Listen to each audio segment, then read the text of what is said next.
in Western Australia at UWA. I studied honeybees at UWA for my honours research, and I was looking at the genetics of honeybees and their immune systems, which kind of really got me hooked on insects. And then I moved over to Sydney and I studied a PhD there on urban spiders and looking at which spiders were able to take advantage of urban environments and what happens to them when they're exposed to this kind of really novel ecosystems. I moved to Auckland briefly and I did a postdoc at the University of Auckland on beetles. That was hard work. Beetles are really hard to identify. You guys will all know that. And yeah, that was a real challenge for me, but a really amazing time. And then I was a postdoc at Macquarie University. I got back to spiders again, which is my one true love, and looked at spider behaviour. I was doing some work on the size of spider brains relative to how social their systems are and their environmental conditions. And during all of this, I started up an environmental education business called Living City Science and did a lot of this kind of thing with local councils and schools and all sorts of different groups. And then I got disillusioned with the academic system and I left academia for what I thought was for good, and I joined a industry group, a research organisation in Melbourne called Caesar Australia. And they are a sustainable pest management organisation. They work a lot in grains research, in grains and in horticulture, and develop IPM systems. And I was responsible for taking that research and making sure the farmers knew what to do with it. So I really loved that job. I had a really good time doing that. But the job was in Melbourne and I was in Sydney, and then I moved back to Perth, and so I got very sick of working remotely, and then I moved back to Western Australia. This is where home is for me, very happy to do that. And I applied for a job at Edith University because on a whim I needed a job, and I managed to land myself a fellowship there for the next 3 years, and after that I'll be an ongoing lecturer at Edith University. So I'm very, very grateful for that, and now I'm basically allowed to do whatever I like for my research. And so you're going to hear a little bit today about what I'm going to be focusing on. And you'll see down the bottom there just one more logo that's from Invertebrates Australia. That's an NGO that I helped establish a couple of years ago, and I'm now the program manager for their No Spray Spring program, which I'll tell you a little bit more about at the end. But if you haven't heard of Invertebrates Australia, I encourage you to look them up, because we're an emerging NGO, but we've got national coverage and we're all about conserving invertebrates across Australia. So my research basically asks at a very, very broad scale how we can make sure that our cities turn into the one on the left and not this one, because it's not going to happen naturally. If we stand back and just let business as usual happen, we're going to end up with this. So that's why I'm an urban ecologist. I think it's really, really important to understand our nature in cities and to understand how we can make them better. Because I'm always fascinated that any nature can survive in cities at all. You know, considering what we do to it, there are so many impacts in urban areas that completely change these ecosystems. We change the temperature, we add a whole lot of pollution in there, light, noise pollution, car pollution, traffic, the vegetation structure changes, flow of the water changes, we fragment habitats, we put concrete on the ground. And so we completely change these ecosystems, and yet stuff still survives, and that's what I'm so fascinated about. But the reality of the situation is we lose a lot of biodiversity in these systems, so we lose a lot of species that would have originally been there, and we end up with an increase of urban exploiting species that manage to do quite well in urban areas. But of course we need biodiversity in our cities. It's not just because biodiverse systems are more healthy functional systems, every different animal plays an important role, but cities can also be a really important place for threatened species, and they can actually be centres of conservation for some of our most threatened species in Australia. I'm a very strong believer of you can't love what you don't see, and for me, environmental education and developing that love of the environment starts with when you're a kid, and if kids are not exposed to invertebrates and animals and biodiversity in cities, they're not going to love it, and they're not going to fight for it like we do. And so I really think it's so important to have as many animals as possible on our doorstep. And there's a lot of research that's coming out now that says the more biodiverse system, the better it is for our health and the better it is for our well-being, if people need a human-centered reason to do it. Now, none of you will be surprised by this, but when I speak to more general audiences, I talk to them about which species are kind of the most important to focus on when we're looking at trying to encourage a functional ecosystem. Because generally conservation focuses on birds and mammals and those really key iconic species. But if we think about what we need in an ecosystem, and we break it right down, what we need is all these invertebrates in the soil, on the plants, the ones that really do the function. They do all the little jobs in the system, and that's why I tell people, if we're really thinking about trying to encourage biodiversity in our cities, we need to be thinking about these guys first, and the other animals, they're kind of a lower priority, if you ask me. And again, nobody in here is going to be particularly surprised by this kind of concept, but I always like to bring it back to this idea of the different ecosystem services that are provided by insects and other invertebrates in cities. Pollination's a pretty clear one, but I love the examples of the seed dispersal with the ants that have evolved alongside the acacia trees with the little treat on top of them so that the ants can disperse the seeds of these species. Decomposition is obviously a really, really key one, and something we looked at quite a bit in agriculture because there's so many chemicals going into the soil.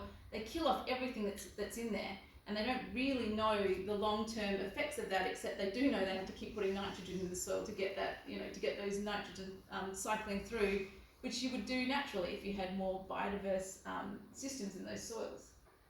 Pest control, this has been my specialty over the last couple of years of looking at biological control in agricultural and urban systems. So, these spiders and predatory insects have been evolving for hundreds and thousands of years just to eat other bugs. They're very, very good at it, and we should be harnessing that power more.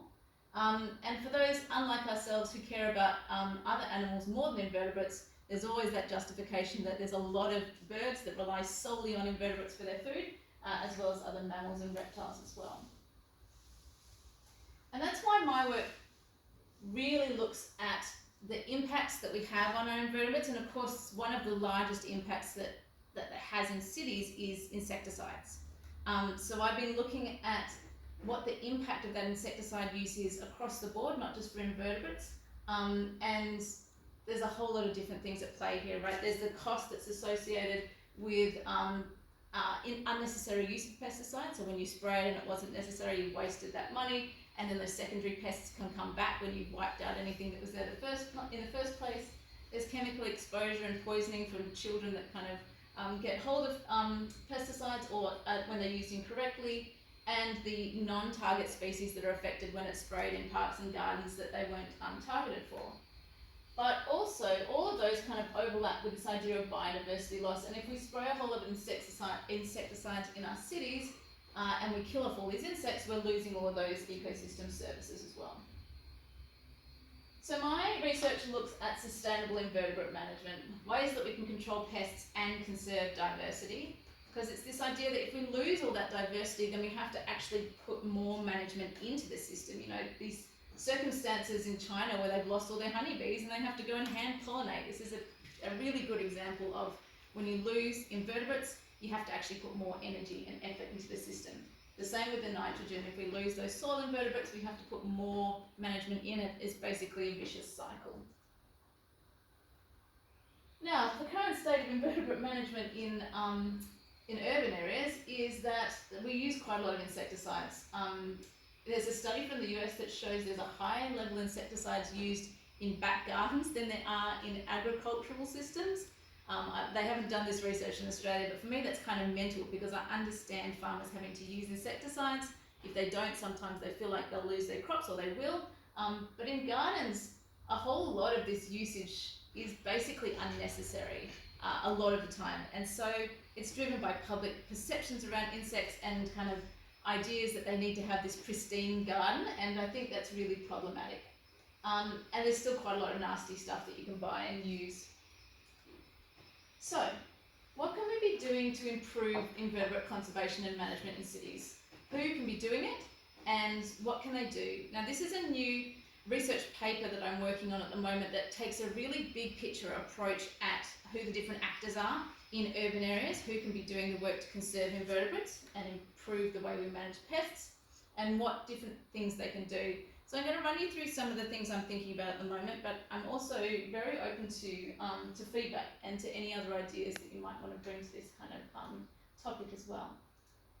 So I've done a broad look at the stakeholders in invertebrate management in Australia, actually, and across the world. So this is a research paper that I'm writing with some colleagues in Germany, so we're trying to do something that's globally applicable. And we're looking at who can do what.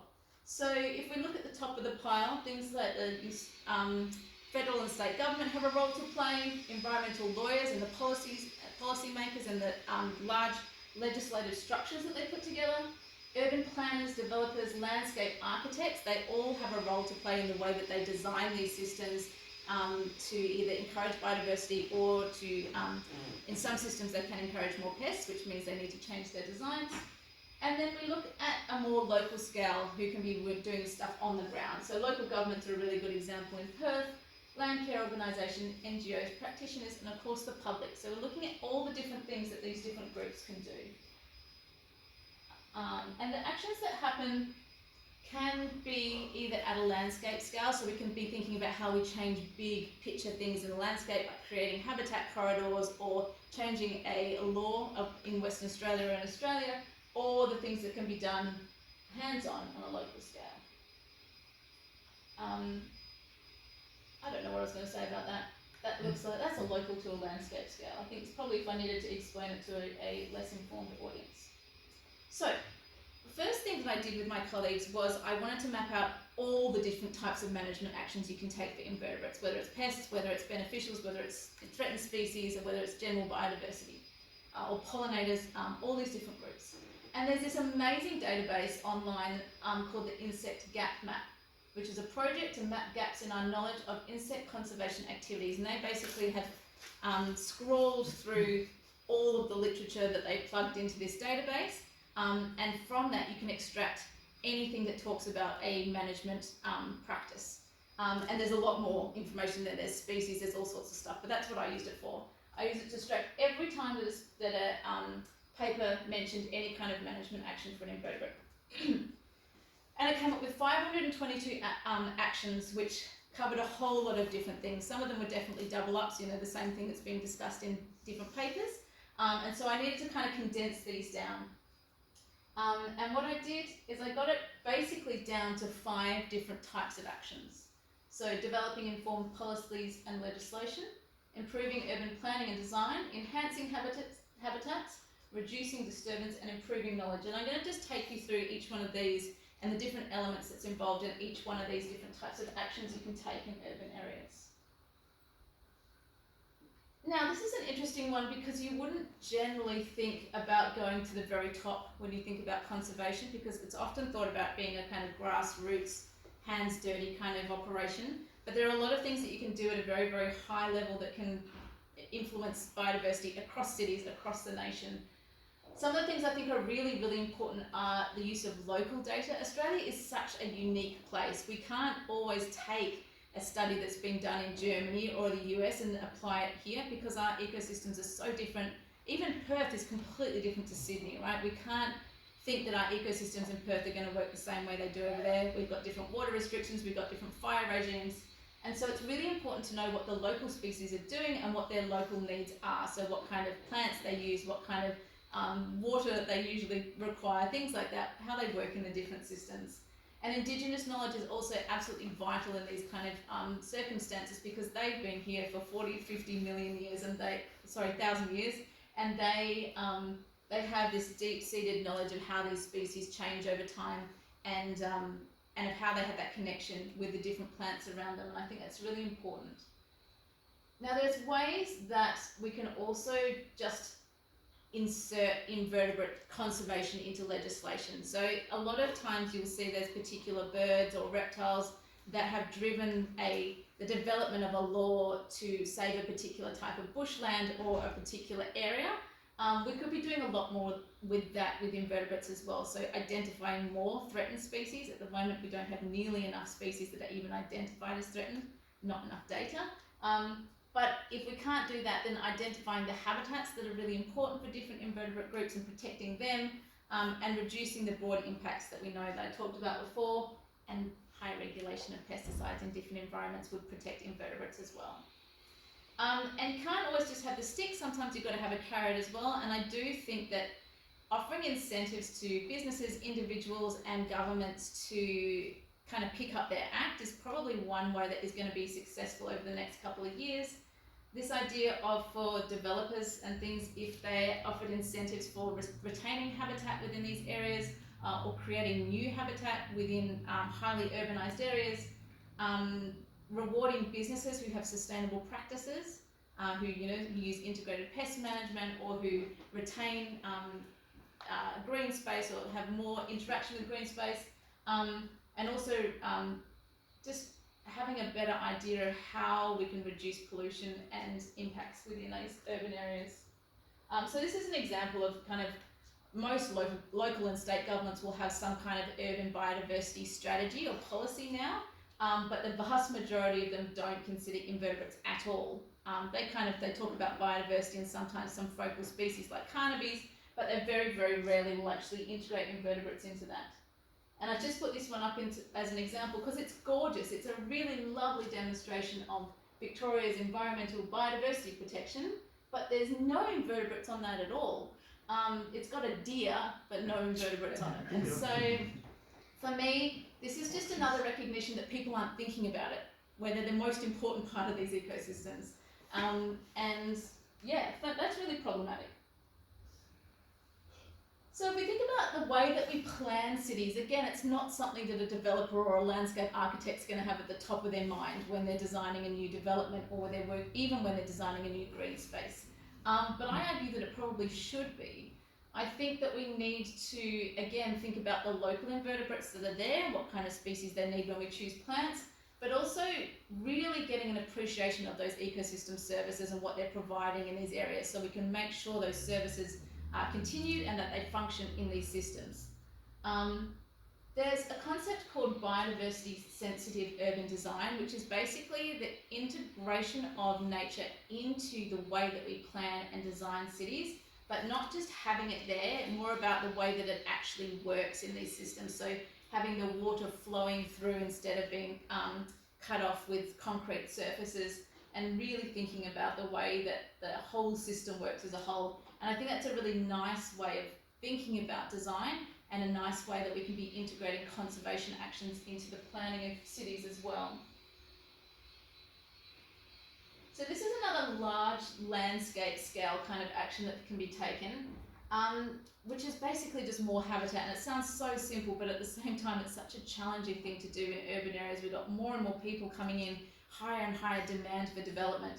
But the reality of it is that larger spaces support more species, and more connected areas have better healthy populations because you've got flow of genetic information across them instead of having these isolated little pockets. So it's such an important thing to be thinking about. Some ways we can be doing in cities, we could be doing this in cities that aren't well utilised at the moment, are the use of transport corridors. We could plan the hell out of all of our railroads, every freeway down the middle. We're doing a little bit of this in Perth. I saw some really nice stuff being planted down the middle of, where was it? I think it was Warwick Road, somewhere up north. And they're just getting out there and planting heaps of shrubs and things. And I'd really love to see that. But we could do so much more of that. There's a whole lot of empty sites that are really just begging to have native plants in them. Just fill in basically as many spaces in urban areas as we can. With vegetation, it's going to allow those invertebrates to flow through. And I'm really, every talk I give and every kind of group that I talk to, I just kind of sow that seed of this potential that our urban areas have to just pack a whole lot more biodiversity into them. But it's not just any old plants that you can throw into these things. You know, you see a lot of these very traditional Perth parks where you have a couple of really big old trees and then the rest is grass. That's not a good environment for invertebrates. We need to think about complexity. Got to think about the different levels of vegetation that you have in there. You've got to have ground covers. You've got to have those your shrubs in the middle, different levels of canopy, because you're providing different habitats there and different resources for invertebrates as well. And when I talk to kind of general local councils and local groups, I often think I talk about gardens and this idea that you don't have to get rid of your grass altogether. It's just about having that balance of having some space that you can use and then integrating different levels of plants and different habitats within your garden rather than having to have the whole thing as grass. And to me, the native garden with all these different plants, textures and colours is way more beautiful anyway.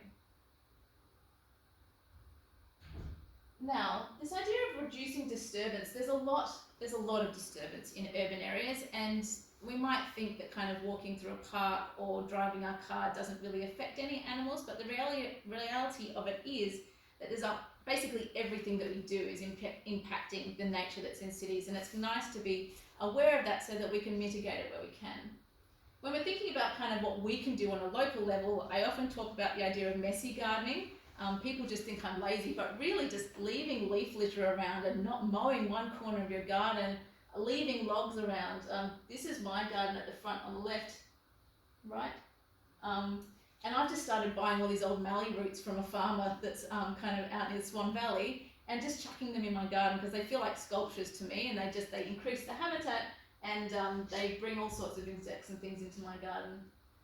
When we're talking about public space,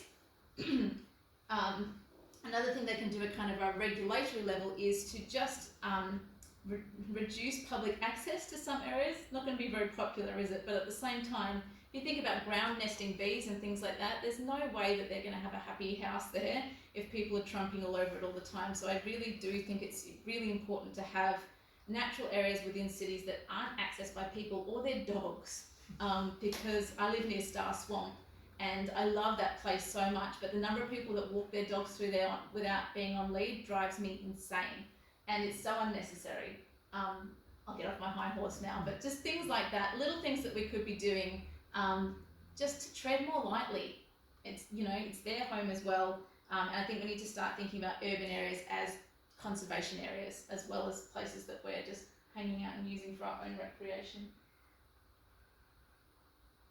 Now, pollution is another really big one. You probably know that light pollution is not particularly good for insects. We're finding more and more just how bad it is.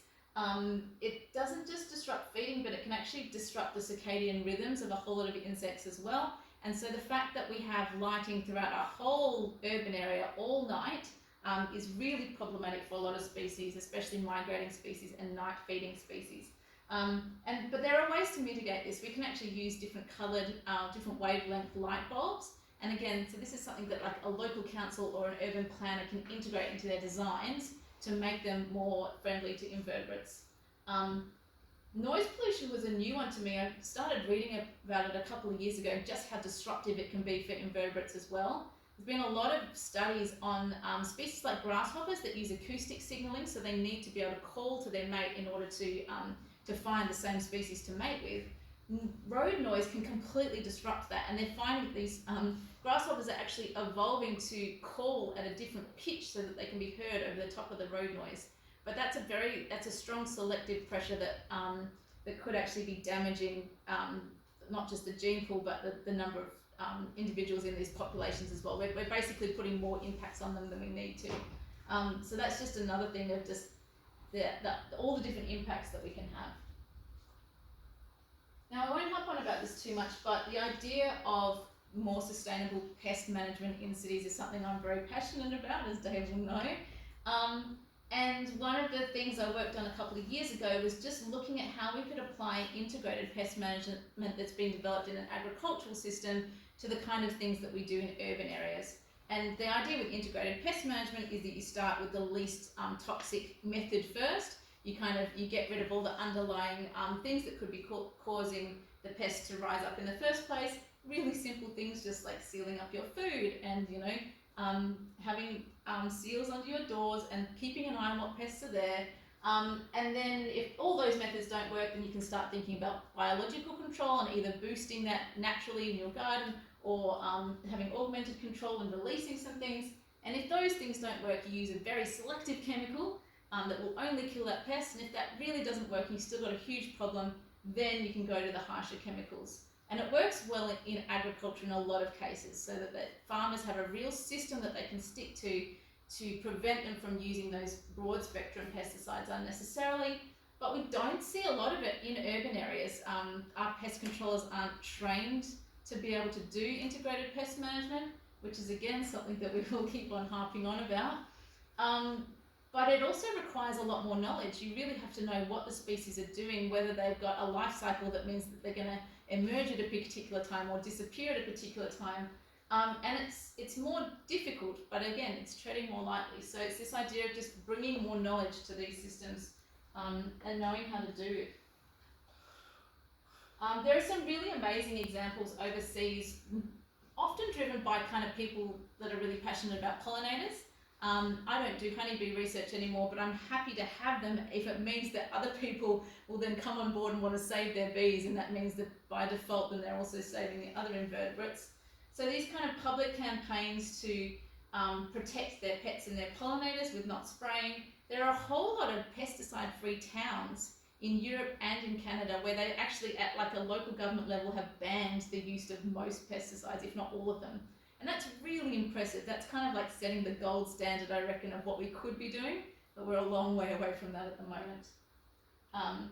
And one of the things that I'm doing through Invertebrates Australia, as I said, is the No Spray Spring. It's a campaign that we run every year, starting in September. It's not too hard hitting. We don't upset anybody. We're not going to call anyone out.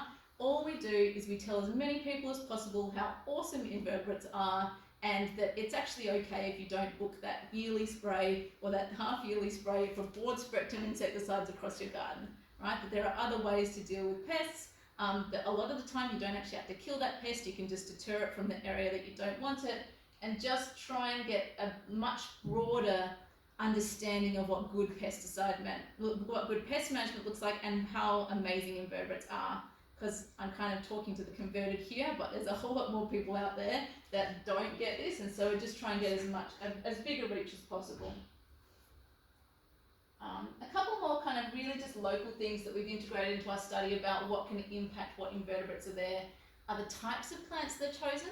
Sometimes we won't have any choice, but a lot of the time, if there's a landscape architect that's designing a new green space, they can choose exactly what plants they want to have in there, and they can choose them wisely to encourage particular plantings, species that will flower at different times of the year, that will bring in different species and have a range of different species that are supported.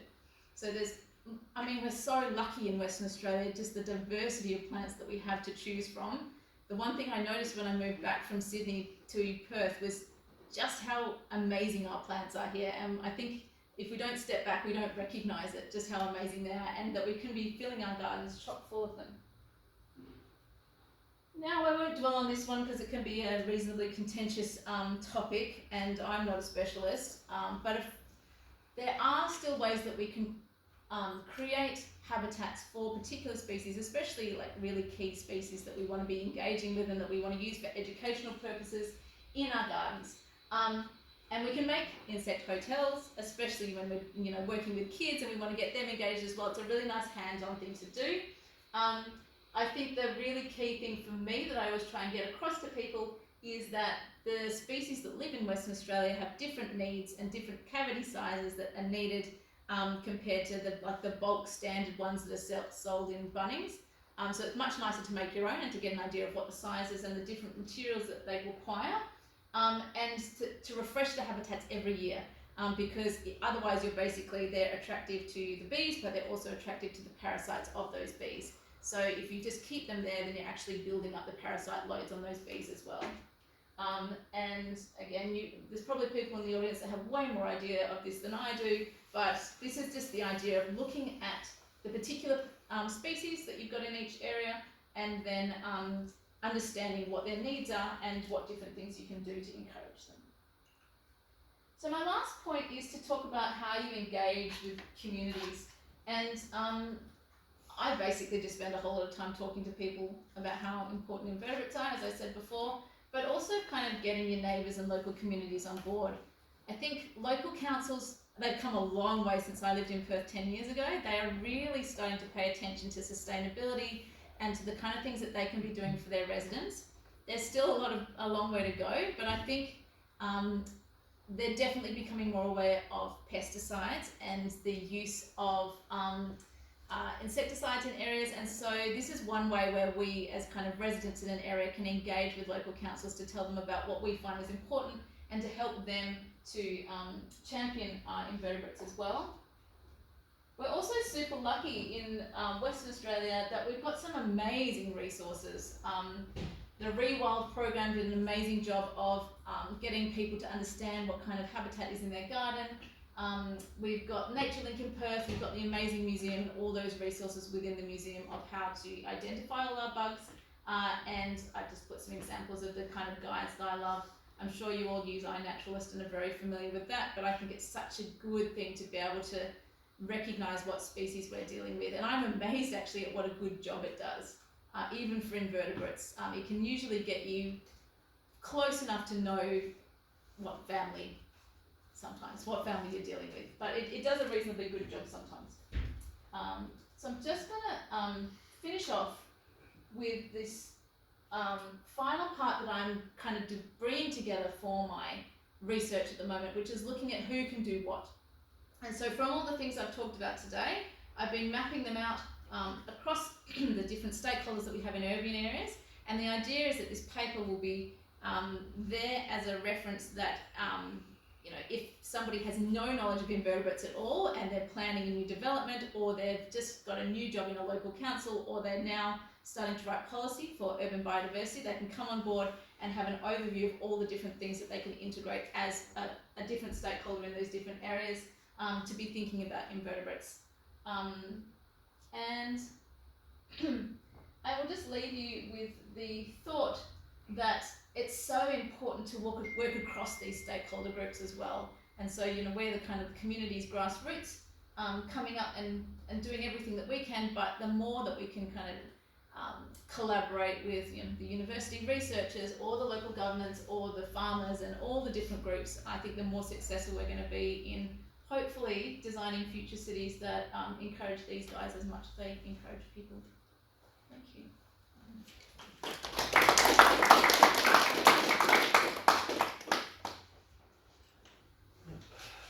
If you want me to talk longer, I can, because I got a lot of spider pictures, but I know you've got an AGM to get to as well. Well, first, do we have any questions? Oh yes, I would love any thoughts, any questions, any ideas, because it's developing stuff at the moment. Just supporting your comments about using transport corridors as habitat corridors. In fact, I presented on the topic today at fantastic. Australia's Traffic Planning and Management Conference. Oh, that's wonderful. That's so brilliant. So it's good. And what do they think?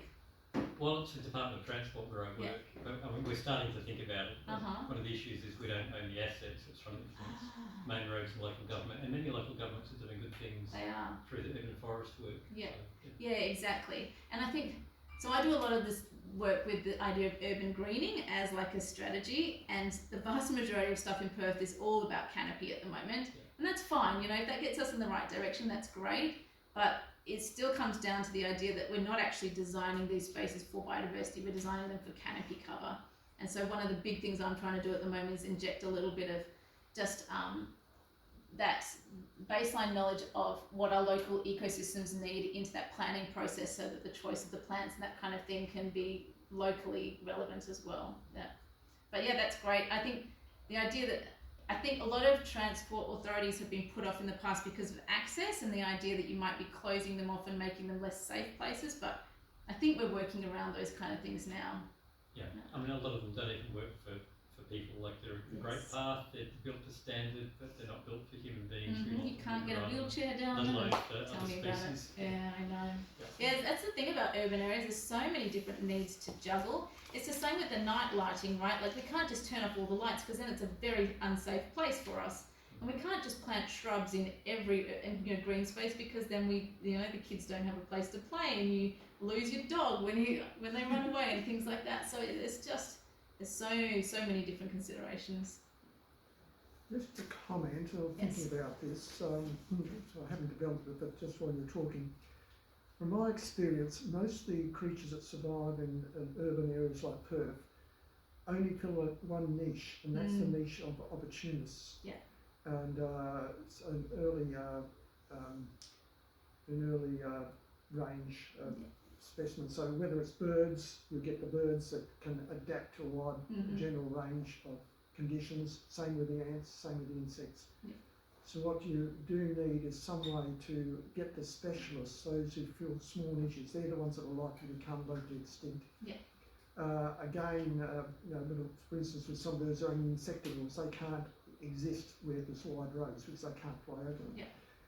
And the same with, I'm an ant specialist, so I look at the ants, and most of the ants you get in your gardens are either introduced ones or they're weedy generalists that can survive in these areas. Yep. So what is needed is spaces where which are set up for the specialists, and even if they are manually introduced, or whether these are established close to existing literal bushland, so that which can act as a absolutely. refuge and a sink for and it's why that species level knowledge is so important, isn't it? Because otherwise you won't know what to do within that ecosystem to actually encourage that particular species. And that idea that you've got, we call them urban exploiters and avoiders, but the fascinating thing is they're very similar across different cities across the world. So you have the same kind of species, as you said, like the introduced species. They're either pre-adapted, so they've just happened to evolve in a way that they can take advantage for something in an urban area, or they're very flexible and they're able to change very quickly in order to take advantage of a new resource or a new habitat. But it's called like homogenization across urban areas is a well-established thing across different cities across the world. And it's because we don't have that complexity and we don't have the range of resources that they're able to take advantage of.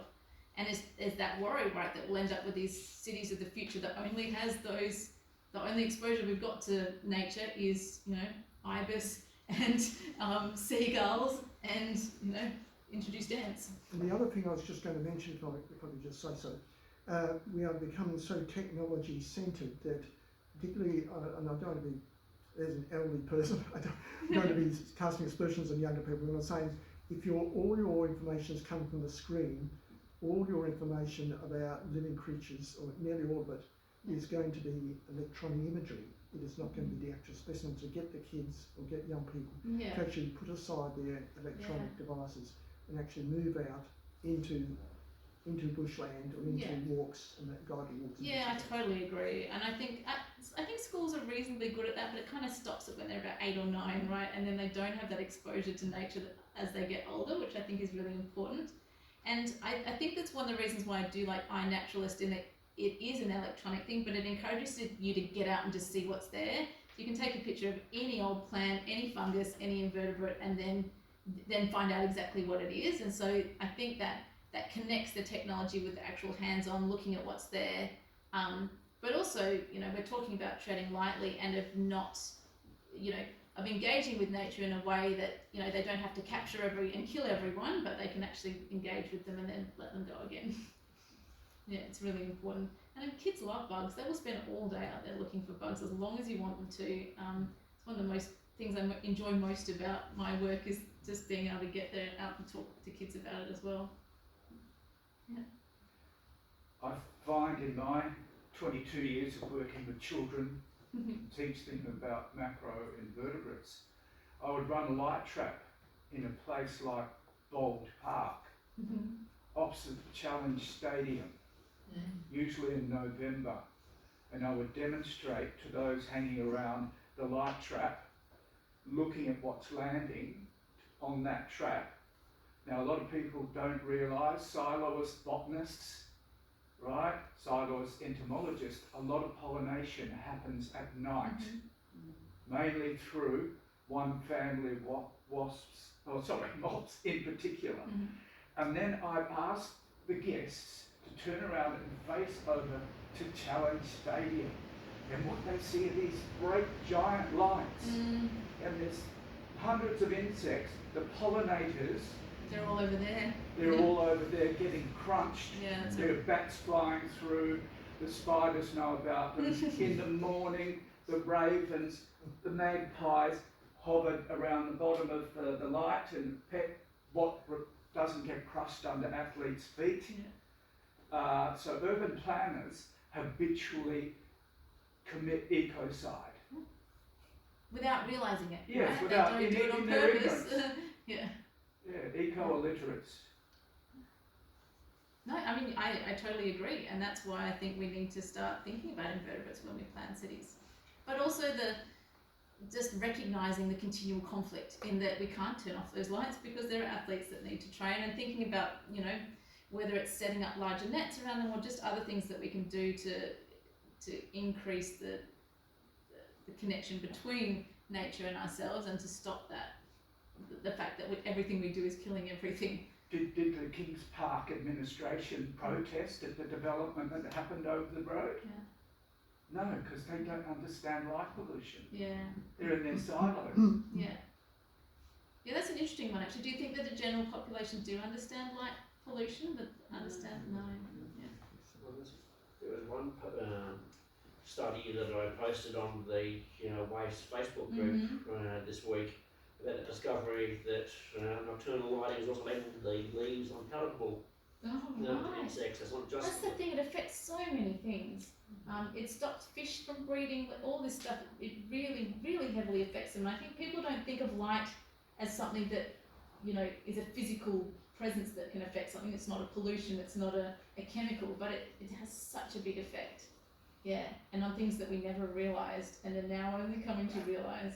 And it can be a little thing like that kind of throws out an entire ecosystem, really, isn't it? Throws out all those food webs and, yeah, not to worry anybody, but I do think, I think we're getting somewhere. I do think that the public are way better at least recognising sustainability challenges these days. Like they have exposure to the ideas of conservation and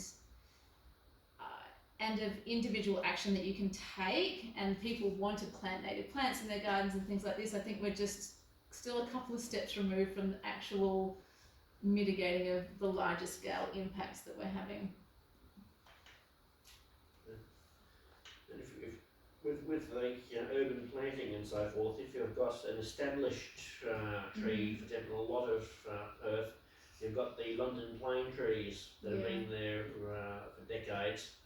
And London plane trees, whilst they're an excellent urban tree because they're resistant to soil compaction and anthracoes, cankers, and whatnot, they are a biological desert because the only insect you get on them is a sycamore lacebug, an introduced pest.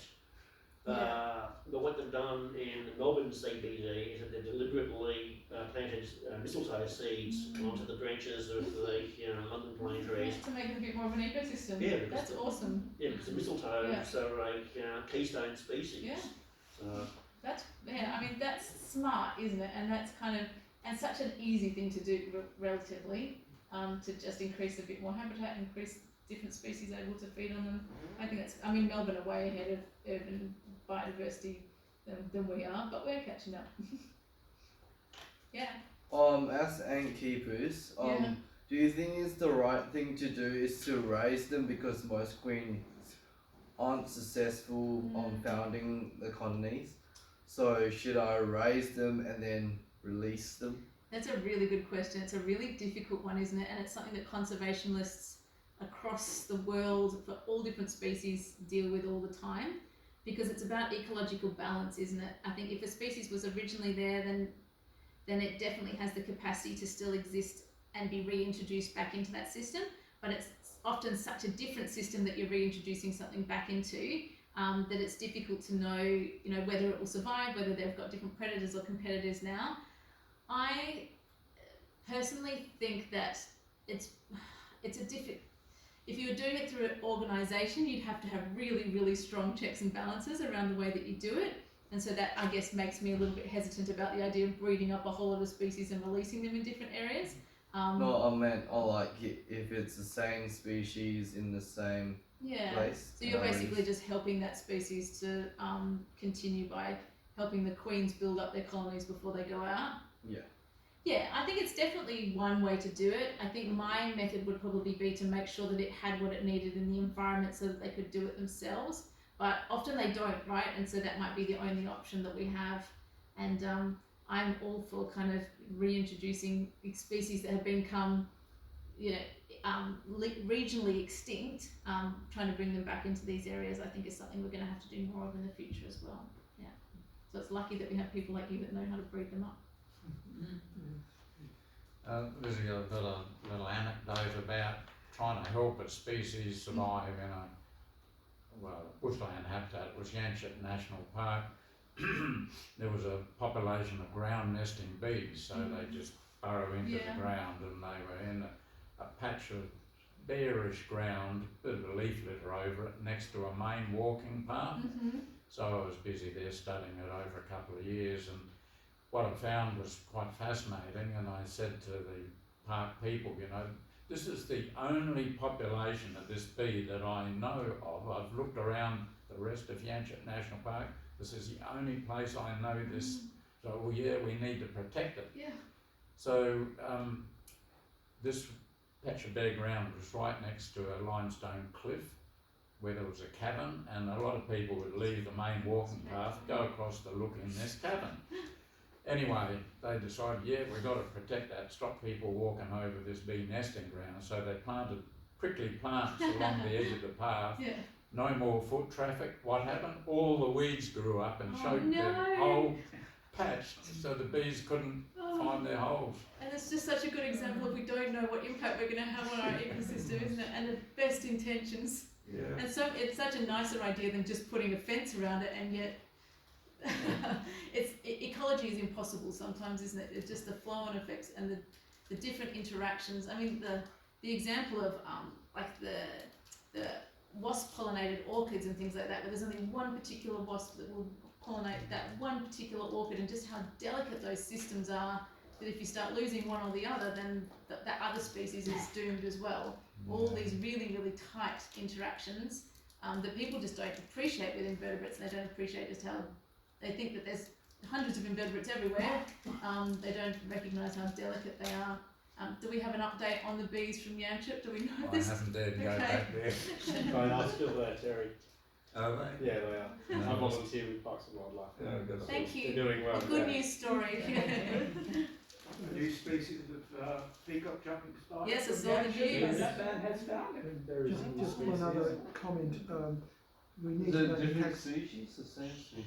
We need to know the taxonomy of the species. I know with some Yeah. mammals, people think they're reintroducing that original species to the area. And it's a There's a subspecies. taxonomy update, and they find it's a different species. Yeah. That's, Yeah, and that's where the geneticists come to play, I think. We at ECU, I work with a lot of people doing environmental DNA and things like that to kind of scope what kind of species are there. But again, if you don't actually know what delineates one species from another, then there's no good just seeing all the DNA that's out there. You've got to actually work out what there is. And yeah, I totally agree when it comes to transplanting. Even, you know, with invertebrates, it can be something that's 2 kilometres away, can be a different species and look like exactly the same thing, right? So, yeah, and there will be kind of, I guess there'll be groups of ecologists and conservationists who will start arguing what difference it makes as far as having that biological diversity there in filling functional groups within those systems. But the reality of it is that you lose the genetic diversity, and you lose the actual like the redundancy within these systems if you start relying on individual species too often, and you don't have those, you know, subspecies and things along the way. So I totally agree. Yeah. First of all, thank you so much for the talk. Yeah, That was you're really welcome. interesting and refreshing to hear about like sustainability and conservation from an invertebrate point of view. Yeah. You mentioned how important it is to be conscious of pesticides in urban areas. Yeah. Do you know much about whether herbicides are having a similar effect, particularly glyphosates and Roundup and stuff like that? I don't know enough to wade into it too deeply. I know that there have been some studies on glyphosate. I know, glyphosate. I have trouble with that one. You should have seen me trying to learn the agricultural chemicals when I was working in that industry. In that it definitely can affect pollinators and things, but I don't know if we've done them on a local study in Australian invertebrates. I think my general kind of gut feeling would be that yes, they are, and that any kind of chemical that you're spraying at that kind of rate on these kind of systems can't be a good thing. But again, a lot of councils are kind of getting pushback about using I think I got glyphosate in my head, and I always say that instead, which is maybe why I shouldn't work on herbicides. But no, my go-to is always, if you don't have to use a chemical, don't use it. And I love that a lot of local councils are now using like targeted steam spraying and things like that to deal with the pests and the weeds. And weeds are such a hard one, right? Because they are pervasive. They take over everything. Most systems we won't be able to get rid of the weeds. and in some instances, the weeds are now actually providing habitat for native species as well. So it's a really difficult thing. We just have to recognise that the systems we're working with are not original systems anymore. They haven't really been, for 60,000 years. They've had human impacts for that time, and we have to start understanding the way these ecosystems worked in their new form with these new introduced species and with weeds and things like that, and understanding those interactions to kind of preserve as much of our native species as we can. I believe there is recent evidence that neonicotinoid pesticides built up in the soil is yet another factor in crashing insect populations and diversity. Yeah. Has there been any research of that in Australia? Oh no, I wish there was. So neonics, the horrifying thing about neonics is basically every seed that goes in the ground for the grains industry is covered in them, so they have a seed treatment. And the industry is so wedded to this insurance that they put on these seeds now that it's very difficult to buy seed without a neonic seed coating. And so when I talk about like soil diversity and decomposers and things, they're being directly affected. And what we've seen all across southern Australia in the last couple of years is a huge rise in slug numbers. And we think that that might be because the carabid beetles, which often prey on the slugs, are getting a bigger hit of the neonics than the slugs are. And so you wiped out the carabid beetles, and the slugs are able to come back in and then decimate all these crops. I would absolutely love there to be some research on the impact of neonics on soil biota. It seems like a very, very logical thing to study. I would love to see that, but we're not seeing it. But very unpopular with the agricultural industry. Well, a lot of farmers believe they can't grow a crop without it. It's literally a bare earth policy for a lot of broad acre grain growers, because they're growing in marginal farmland to begin with, and they've got such their profit margins are so slim that if they lose 5% of their crop to slugs or to aphids early in the season or whatever it is, then that's their profit for the year gone. And so I understand why they're using it, but I hate it, and I kind of left the industry because of it, because I just couldn't see a solution for, we have all research about the way that we can do things, but it's just not economical, and so then no one's going to change. Until we are pressured by the EU to bring in regulation against neonicotinoids, because they're going to not let us import grain from Australia anymore if we use them. That's the only thing that's going to change the system, and then there'll be a lot of areas where we can't grow grain anymore. I don't want to leave you on that note, that's really depressing. Yeah. Thanks very much.